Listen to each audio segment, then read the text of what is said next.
G'day, I'm Martyn and this is The Truth of It, and today I'll be talking about the Great Reset. And if you don't know what that is, stick around because it's significant, it's quite big. It's also something that's been the subject of many conspiracy theories and concerns in recent times. And I'll also be talking, secondly, about the Change and Suppression Conversion Practices Prohibition Bill 2020. It's a word salad, it's a mouthful, but we'll be talking about that. It's in the state of Victoria, it's about LGBT conversion therapy, and what does it mean for the whole country? Quite a bit.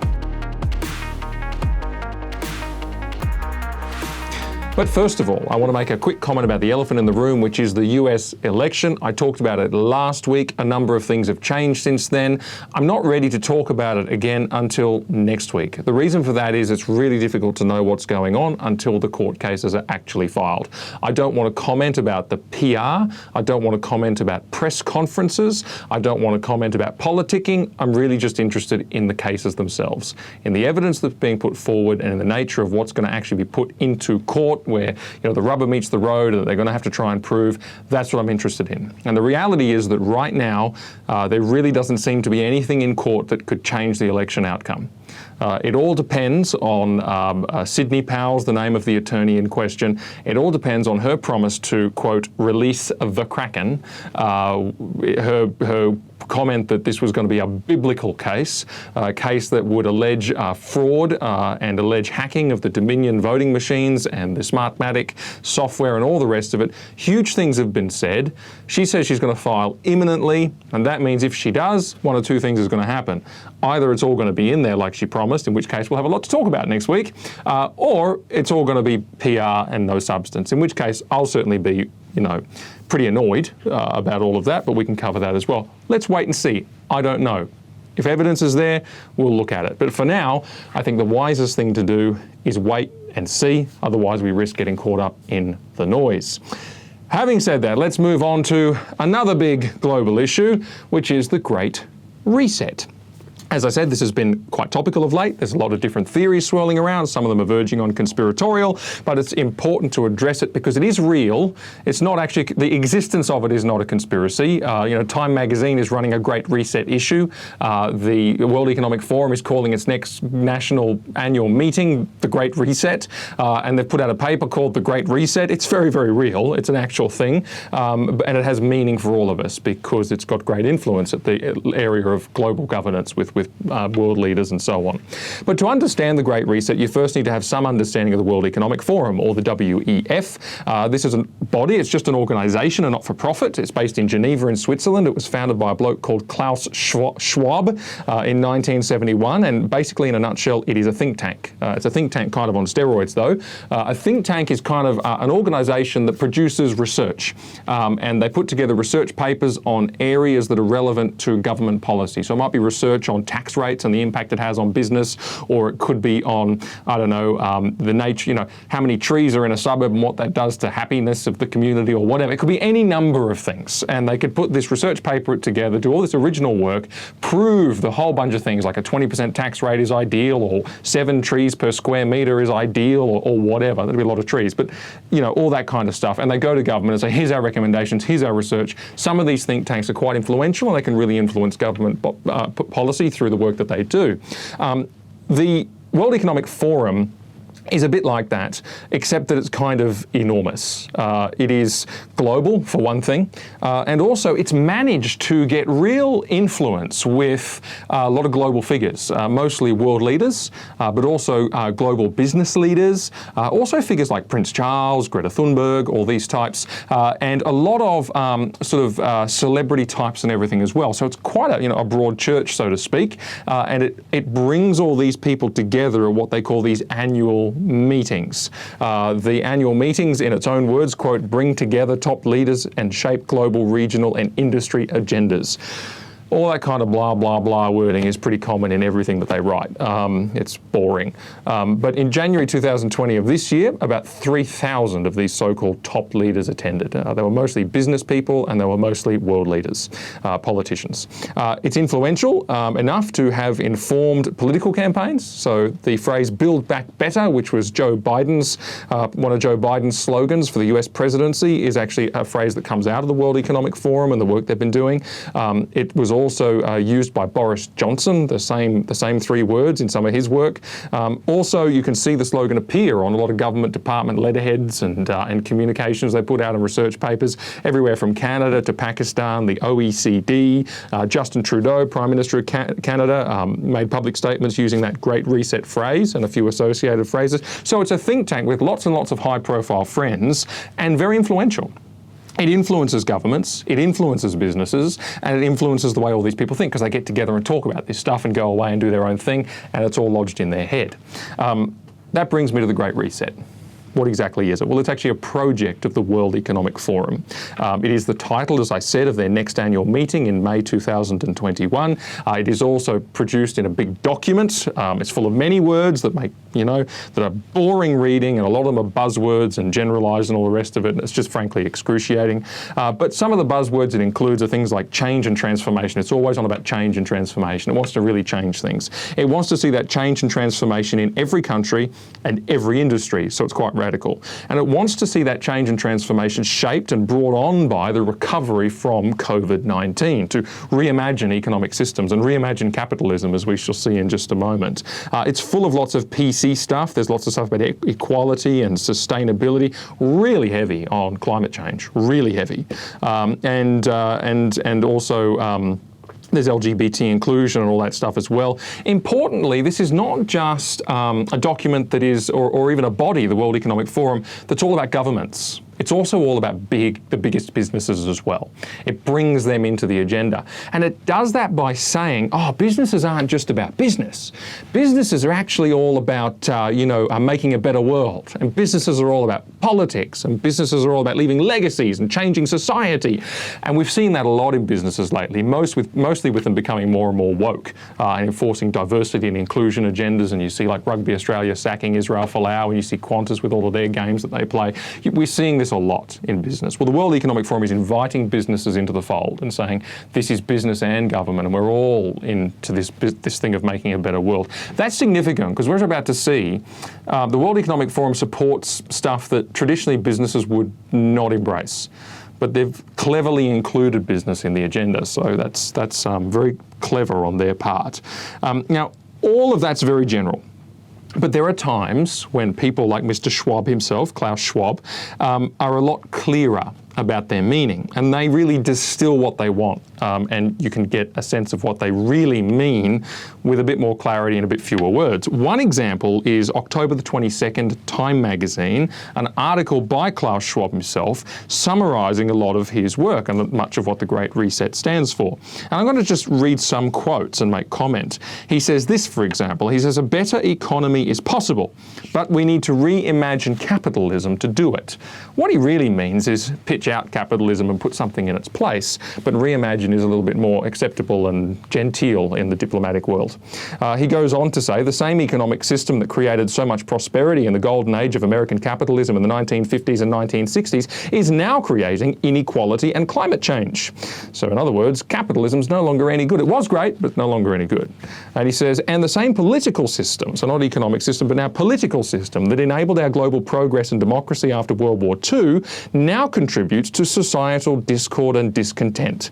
Each was well-intended, but had unintended negative consequences." So short version, capitalism's bad now, democracy's bad now. Both of them are broken, both of them need resetting, both of them need fixing.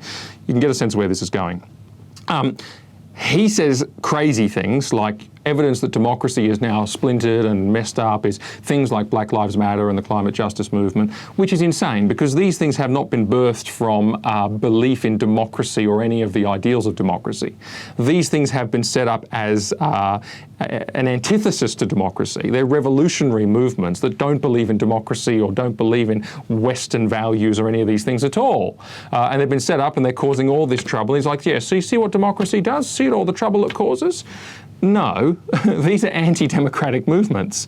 And you see this a lot. It's almost like a kind of gaslighting. For example, with Biden and the Democrats coming in and saying, now's a time for healing. We're all going to, heal America. We're going to have peace and quiet like we couldn't have under Donald Trump because of all the division and the anger. And we know that the movements that were causing the violence when Donald Trump is still president, but in the Trump term over the last few years, we know that they're left-wing movements. We know that it's Black Lives Matter that was doing that. We know that it's Antifa that was doing that. It wasn't, Trump following, Texans that were doing that. It just wasn't. But see, there's the kind of gaslighting here. It's like, oh, well, now we can heal because that was his fault when it was them all along. Anyway, that's a slight tangent, but it's becoming more and more common. So Klaus Schwab is up the creek on that stuff, but nonetheless, that's his point. He says, capitalism's got to change, democracy's got to change. He goes on, there are reasons to believe a better economic system is possible and that it could be just around the corner. He goes on to say 2 reasons for that. COVID-19, here's a great reset opportunity. Here's a new economic system we can bring in. Now's the chance, since we've botched our economies effectively, and maybe we can do something different now to hide that. The other thing he actually uses a lot, and that the World Economic Forum uses a lot, is climate change. Climate change as another sort of crisis, so to speak, to precipitate a massive reinvention of these systems. He goes on, for the past 30 to 50 years, the neoliberalist ideology has increasingly prevailed in large parts of the world. This approach centres on the notion that the market knows best, that the business of business is business, and that the government should refrain from setting clear rules for the functioning of markets.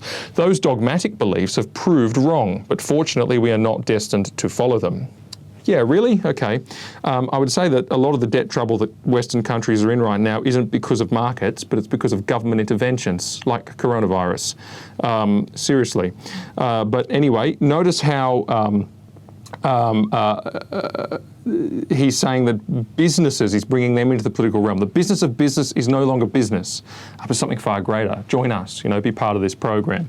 That's really significant. And here's the other thing. He says these things have been proved wrong. The reality is that the last, since World War II, if you look at the democratic and the capitalistic systems of the world and how that's spread into more and more countries, the reality is that it has lifted more people out of poverty than at any other time in history. It has elevated more into the middle class than at any other time in history. It has raised up the lives of more people. It has improved the lot of more people than any other move or idea in all of history. And actually, when you do that, you get all the other things that Mr. Klaus says that he wants.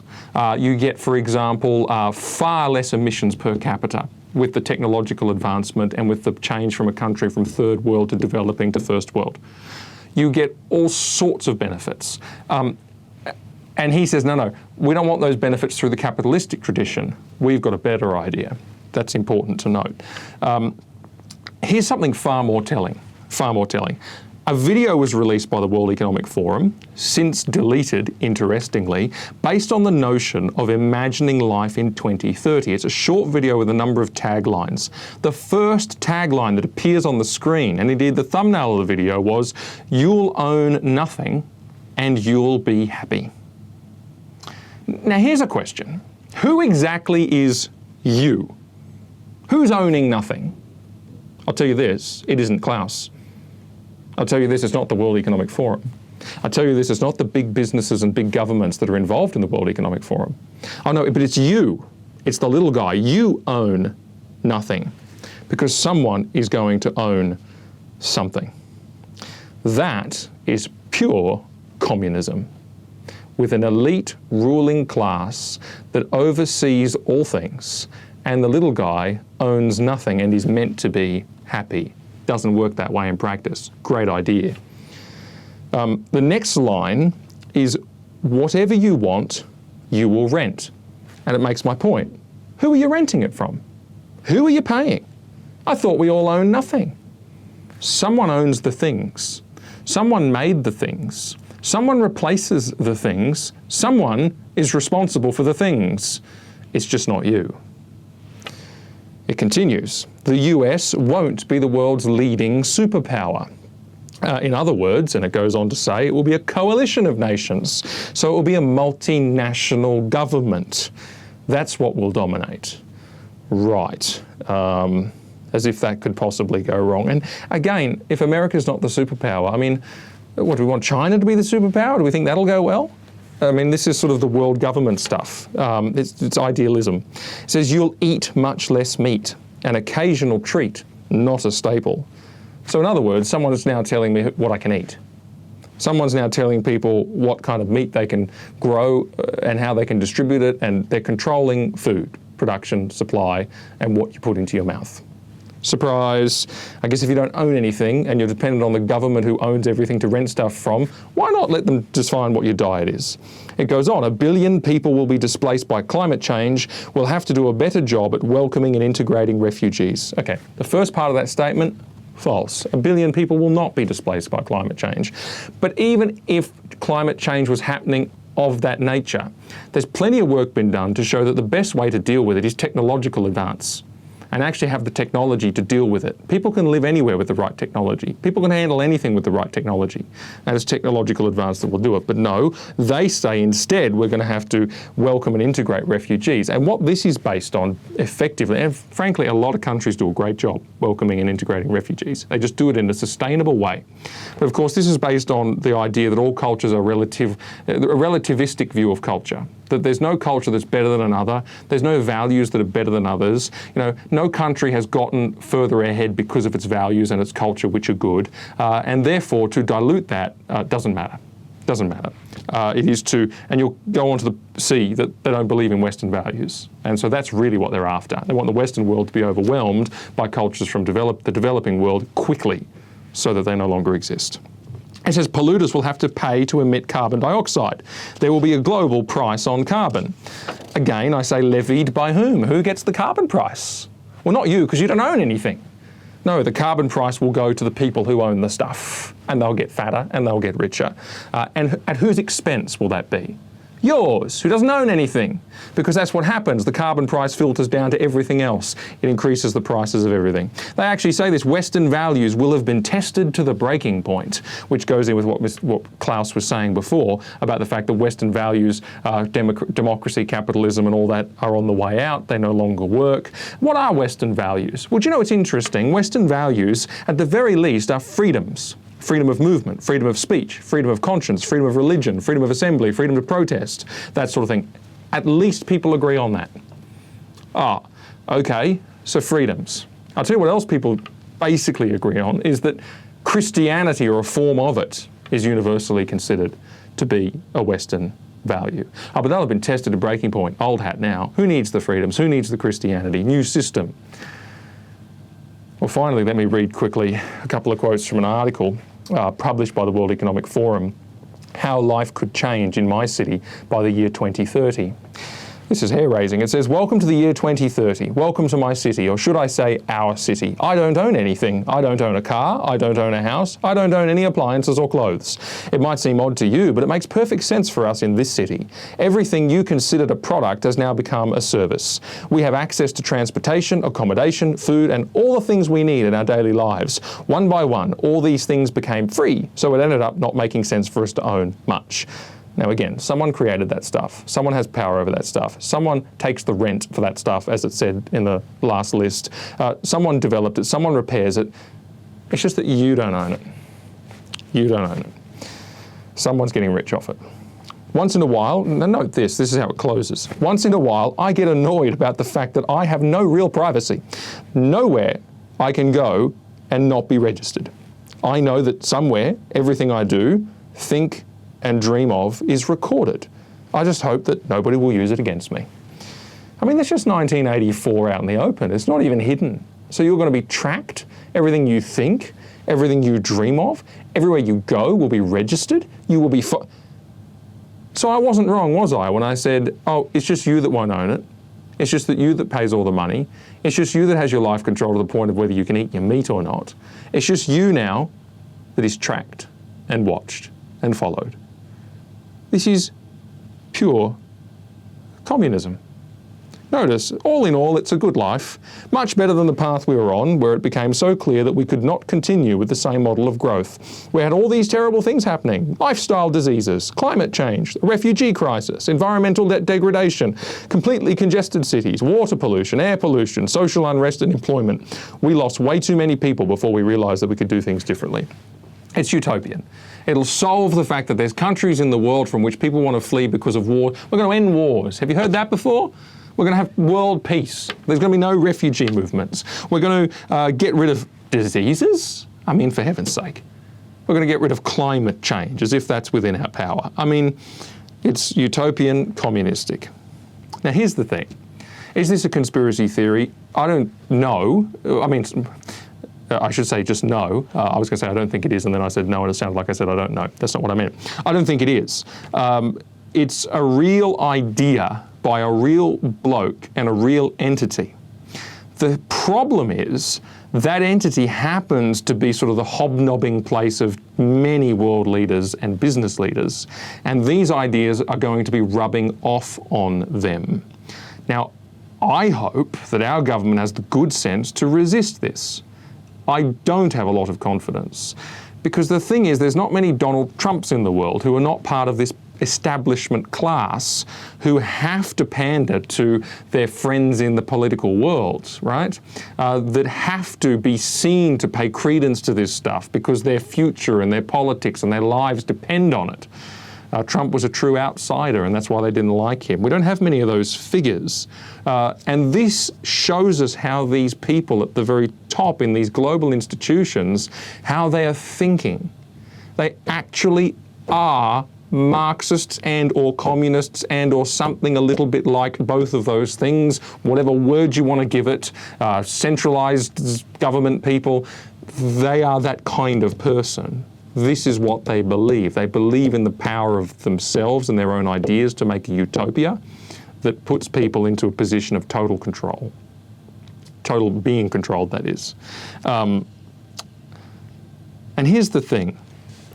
COVID-19 has shown that the West will embrace this, at least at first.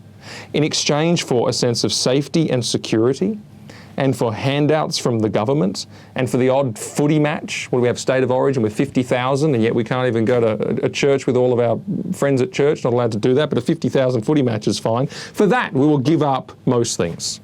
We will give up our movement. We will give up our work. We will give up our Western freedoms like protesting and assembly. We will give up connection with our family. We will give up everything because the government will keep us safe. Isn't that precisely what they want? No wonder Klaus Schwab has written a book, COVID-19 and the Great Reset. Because this, he says, is exactly what we want.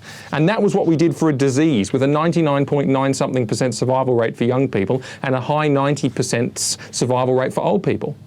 As if it was the Black Death and we're all going to die. Give away a lot, don't we? Quickly, easily. People will drink this up at first. But as the old saying goes, you only vote for communism once. And by the way, COVID-19 was one thing. The next they'll try and engineer into a crisis to get more of this agenda off the ground will be climate change. And it's very clear in the Great Reset documentation that's precisely what they want to do. And that really is, I think, the threat posed by this, is the influence of this group, the World Economic Forum, and the way people are primed to accept it. You know, I was asked very recently at a public forum what I believe is the biggest threat in the next decade or two which we're largely unaware of. That was the question I was asked. It was actually at a forum in Alice Springs. And I thought about it, and I didn't want to give an answer because it sounds crazy. But I said then, communism. And I have thought that for a while, but I haven't really said it, because if you take people too far ahead of where they are, they switch off and don't listen to you. But that is what I believe. It's already happening institutionally, in many changes to legislation. In many changes around crises like COVID-19, the response is communistic. Or maybe there's a more precise word, but communistic is close. It's already happening radically in movements like Black Lives Matter. We're trained Marxists, they said. They're revolutionary. They want to wreck the joint. They're total, this is how they think. Or Extinction Rebellion, or Occupy Wall Street, or Safe Schools, or any number of others. And there'll be more in the future. It's already happening mentally, by capturing the minds of young people in the education system. If you teach them Marxist and communistic concepts in the curriculum for long enough, they will embrace it when it arrives. I know more than one young person who's recently finished Year 12 who proudly announces that they are Marxists. And it was purely, I can tell you, because of their education. And that's here in Australia. But of course, it has to happen, doesn't it, when you remove God? Where else do people go for contentment, for security, for purpose, for everything of that nature? If there is no higher authority than the state, and with starry eyes and with their misplaced hopes, they will start looking to the state to make them happy. It won't last because it'll prove false, but that's where people are starting to look. But there is something more than the state. There is something more than politics. the destiny of all things, ultimate meaning, are found in none other than the living God. Utopia is not on this earth. Utopia is in the next life and the next world. And I am so glad that there's something more than politics. I'm so glad that Trump or Biden or whoever my favourite candidate is winning the presidency is not what my happiness, my security, my joy and all that sort of stuff, that's not what it depends on. Never has, never will. Because there's something far greater than Trump, there's something far greater than Biden, there's something far greater than Scott Morrison and Anthony Albanese for the Australian politicians, there's something greater than the World Economic Forum. The world is losing sight of that fact. People everywhere are losing sight of that fact. Our leaders don't believe that fact. And so statism is what is going to happen unless we recover that fact afresh.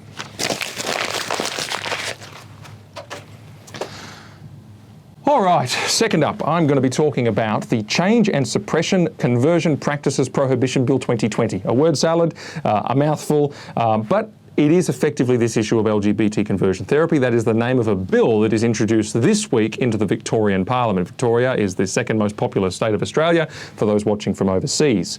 Search our YouTube channel for my conversion therapy commentary from the past, particularly one from last season.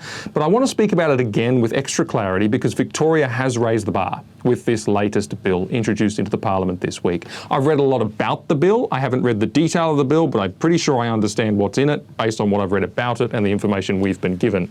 It is a bill which, as the title says, note the change and suppression. Change and suppression. It's purporting to outlaw change and suppression practices. It's a bill that prohibits change.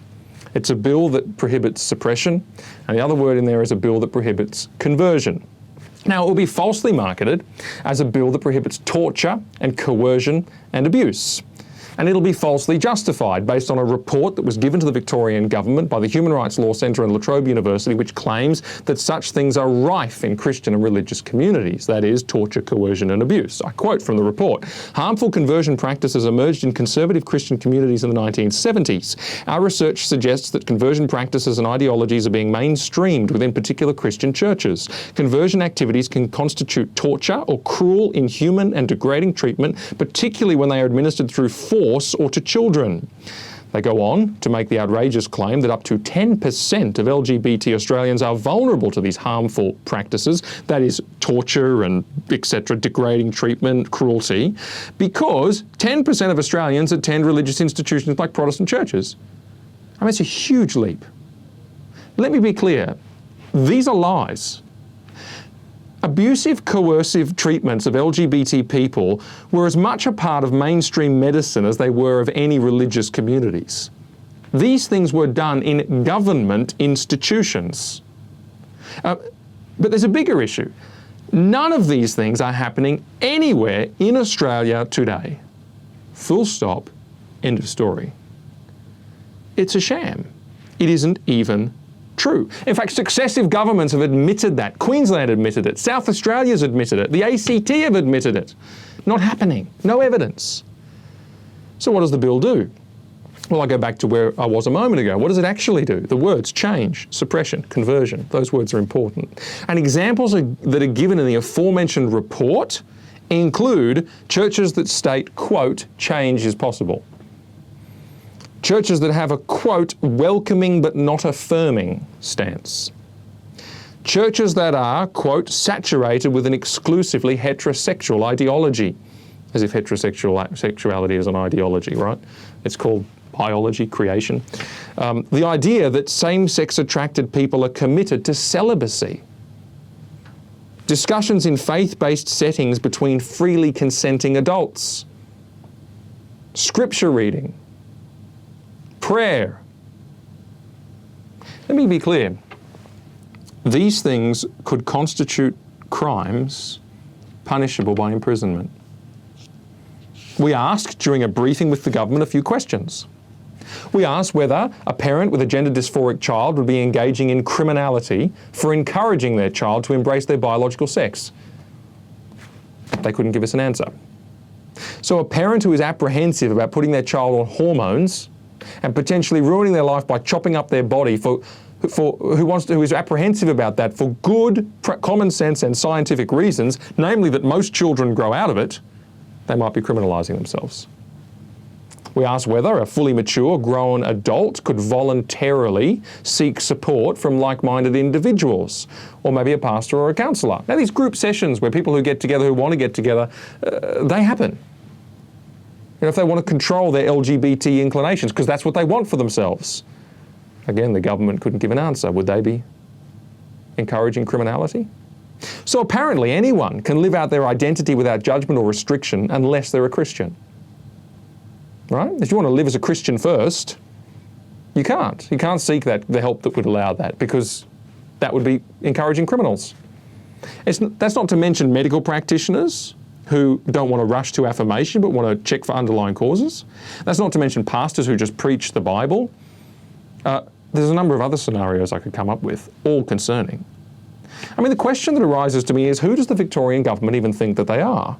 They've never met these parents. They've never met their children. They've never met the LGBT Christian who wants to live as a Christian first. They know nothing about them. And yet they decree on threat of prison what is best for that person, regardless of who that person is or what that person wants. This is just about outlawing change. It's about outlawing suppression, or indeed even seeking self-control. It's insane. Or it's actually evil. Here is a statement released this week by the Victorian Premier. He says this is Daniel Andrews. Cruel and bigoted practices that seek to change or suppress a person's sexual orientation or gender identity will soon be stamped out across Victoria thanks to new laws introduced to Parliament today. Well, firstly, cruel and bigoted practices were ended a long time ago. And it wasn't thanks to Daniel Andrews. This is just rhetoric to hide what's actually within the bill. He goes on, the bill denounces such practices as deceptive and harmful, reinforces that ideology behind these practices is flawed and wrong. Now, if you define these practices as everything that the bill covers, and then you say, well, what's the ideology behind these things that I've just been talking about the parents and the counselling and the pastors and all this kind of stuff? What's the ideology? It's called Christianity. That's the ideology. It's called the Bible. It's called parents' rights to raise their kids according to their moral and religious values. That's the ideology that's flawed and wrong, according to Mr. Andrews. He goes on, responses to reports will be survivor-led and trauma-informed, focusing on community education and facilitation. This will ensure that any response meets the needs and wishes of the affected person. Do you know, I've read, and I don't want to have a go at anybody, except this is a fact. I've read the 15 survivor testimonies in the report that I mentioned before. And the individuals here, whilst they say what they went through hurt them, they did not survive coercion or abuse. They're not survivors of torture. They're survivors of having once gone to church and very much disliking the doctrine, or having once gone to a voluntary consenting support group and having thought better of it afterwards, or having disagreed with their parents over their sexuality and having later been upset by it or been upset by it at the time. Those are the sorts of things that they are survivors of. And that's the extent of it. Let's not overstate this and say that this is all about torture. It isn't. And I'm sorry that they felt that these ideas were hurtful and harmful to them. But here's the thing. You don't have to go to church. You don't have to go to these groups. Some people like it. Some people want it. You don't have to, and you left. And that's how it should work. It's called a free world. Not to mention, there are huge numbers of people in Christian churches who used to identify as LGBT but no longer do. And there are increasing numbers of people who used to identify as transgender and no longer do. And it's been Christians that have... I know a guy here in Australia who was a trans woman for a number of years and then detransitioned, and he was dropped like a hot potato by the trans community for doing that. And it was Christians who picked up the pieces. And he joined a church, and he's a great fella. And he now sees that what he did, he disagrees with what he did. He disagrees with the life that he lived. And he wants to, and he couldn't be happier about living the life that he's living now as a Christian. These people are real. There's heaps of them. They couldn't be happier about it. And they're erased by this bill. The life they want to live, it will be illegal for people to seek that life if this bill passes. I repeat, who does the Victorian government think they are to live these people's lives for them? Andrew says, this bill also puts in place strong criminal sanctions for people who subject others to change or suppression practices that cause injury or serious injury, with up to 10 years jail for the latter. Those who try to get around the new laws by subjecting people to change or suppression practices which cause injury outside of Victoria could face a jail term of up to 2 years, while advertising these practices will incur a criminal sanction and a maximum fine close to $10,000. So this is where we are. The risk here is, and it's not even a risk, it's true, that the gospel itself, parts of it, parts of the Bible itself and pastoral ministry and responsible parenting and good medical care, parts of all of these things are set to become potentially jailable offences. We're actually here, we've arrived. Now, it won't happen immediately. I don't think that's how it works. These laws tend to sit on the books for a while, and they'll sit there until culture changes a little further, and then they'll be used for the first time by an activist to attack some fringy case that it's hard to defend, because they'll be waiting for it and waiting for it. It could take 5 years to happen, but it'll happen. And then they'll be used more and more and more to attack truth and attack people who have done nothing wrong. That's how these things work out. You know, I recall doing an interview for 60 Minutes on this subject of conversion therapy. And this part didn't go to air, but I remember asking the journalist, I said, what if all that is good and right, what if true joy and peace and happiness, what if those things weren't actually to be found within a person's identity or within a person's inner self? What if this whole mantra of identity, of self-discovery, of pride, what if it's all exactly backwards? What if I'm not actually God? What if worshipping and serving the inner self, the creature, as Romans 1:25 says, what if that's not my destiny? What if that's not what's right and good and best for me? What if, in fact, God, whom I should serve and submit to, is not inside of me, but it is outside? He is outside of me. What if he is transcendent? What if all that is good and right? What if true joy and peace and happiness are to be found outside of myself in God alone? And what if a life enslaved to self and its passions and desires is a life of misery, a life of shame? One that you have to compensate for, frankly, by shouting about pride, waving rainbow flags at people and suing them for saying things you don't like. What if, actually, the converse of that is a life that's liberated from self? A life that's alive to God, reconciled to God, and submitted to His will and purpose. And what if that was true freedom? What if that brought peace to the heart? What if that was actually joy? As Paul says, rejoice in the Lord always. Again, I say rejoice. What if, as Jesus says, you know, it is for freedom that Christ has set us free. The truth will set you free. You know, it's not what if, it's actually true. We are those who are made to worship and serve the Creator, not the creature, to use the language as Romans 1:25. The answer is not in self-worship, but it is in being reconciled instead to God through the cross of Jesus Christ and worshipping and living for Him. And I know that many, I really do know this actually, it's some of the more difficult times in my life have been spent reading documents to this effect. I know that many an LGBT person suffers a lot of mental anguish. I know that the mental health outcomes are bad and make really tough reading. I know that suicide rates are high. I've read papers on the subject, I've heard many testimonials, and it's a hard read. Because every time I do it, I read stories from people who are oppressed in themselves and very unhappy. Now, I've been told that by gay activists. It's not just my words. I've read that in the reports authored by people like the Human Rights Commission. I'm here to tell you this, banning conversion therapies won't solve any of that. It won't. Jesus will solve that. He stood up to speak his first sermon in Luke's Gospel, and he said that he had come to set free those who are oppressed. And he did that by taking our sin on himself, which is the thing that oppresses us, our slavery to ourselves and the passions and desires of the self. And he nailed that to his own cross. He suffered under the judgment of it. And hear his words in Matthew chapter 11. He says, "Come unto me, all you who are weary and burdened, and I will give you rest. Take my yoke upon you." In other words, submit to me, not self, but me. Learn from me, for I am gentle and humble in heart, and you will find rest for your souls. For my yoke is easy, and my burden is light.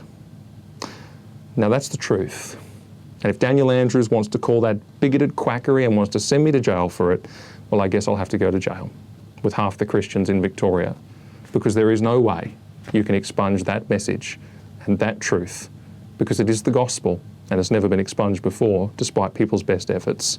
To quote the apostles in the book of Acts, when the ancient anti-discrimination tribunal, the Sanhedrin, told them to shut their mouths and stop speaking. They said, we must obey God rather than men. I'm Martyn Niles, and that was the truth of it. Hey, one more thing. You know, I've been looking at the metrics and I figured out something. You guys are watching the videos and not subscribing. So please help us out a great deal by hitting the like button and then hitting subscribe, hitting the bell as well so you get the notifications. It helps us out a really great deal, and you can click here to see more videos.